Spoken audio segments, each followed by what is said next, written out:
So basically, top 3 horror film of 2025, and there's really no contention. Weapons is by far crazier than you think it could be. The marketing doesn't do this film any justice. All the things you think you know about this film, trying to piece it all together, you're infinitely wrong. Because by the time you leave that theater, you start to realize how far off you were. Now, Weapons is a very straightforward yet intertwining film. What I mean by that is it has multiple different storylines, all a part of the same thing. But each of them is very important to the last and connects them all together. Even the most minuscule things are important. And we do not just follow one character, but instead 6. The first one being Justine Gandy, the teacher that everyone blames. Her entire storyline is basically a downward spiral into insanity. Everyone blames her, she's being terrorized, and she thinks the entire world is out to get her. And that low-key's kind of the case, but not really. The next character is Josh Brolin's character, a grieving father whose child happened to be one of the 17 that went missing. So he's trying everything in his power to find out where these kids went, and blaming Justine Gandy for everything that happened. And as you start to watch the film, you understand where he's coming from. As a grieving father, you would do any and everything to try to get your kid back, or at least find him to know what happened. Next character is the police officer known as Paul. He has connections to Justine Gandy as a booty call and a local addict that is basically terrorizing him. And the last character being none other than Alex, the last surviving member of the 17 kids that left. And all of these individuals connect in some way, shape, or form throughout this film. What we see and experience in this film is unlike anything we've seen in the horror genre. When it comes to Zach Cregger, he just knows how to go about doing it. The way the story progresses is not linear, and I think that's for the better. It still told a story, but gave us more insight on different storylines and how they overlap. And instead of a giant reveal at the end, they give you bits and pieces as time goes on, letting you understand and keep up with what's going on.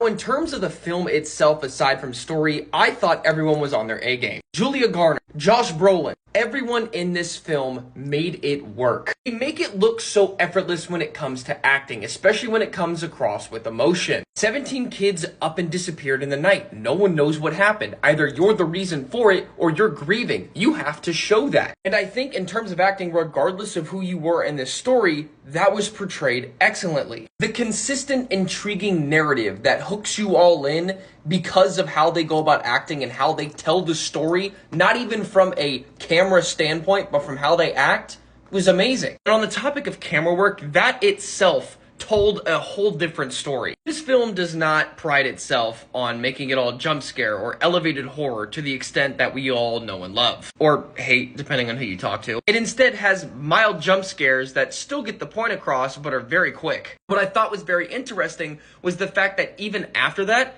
they'd make it funny, whether it was intentional or not. I would probably go as far as to say that this is not even a horror film. It's just a dark comedy without even meaning to be. Especially towards that last scene. That, I know it was brutal, but it was unintentionally funny because it just was. Even moments throughout the film, the lines that people say, it's just funny because it eases the tension of everything that's going on. The whole film in itself is like edge of your seat without even intending to be that. And the same thing can be said about the comedic side. Although they don't lean heavily into it, it just happens. Now, camera work and sound design kind of go hand in hand. You know that something bad was going to happen when everything got silent. But what I loved is there was no discernible way to know when a jump scare was going to happen, even if it was silent for a good 2-3 minutes. It's kind of just in your face like that, and you kind of have to deal with it. And there are also instances where it's right there, you already see it coming from point A to point Z, and you just have to sit there and wait. Those, in my personal opinion, have got to be some of the worst ones. Well, you know,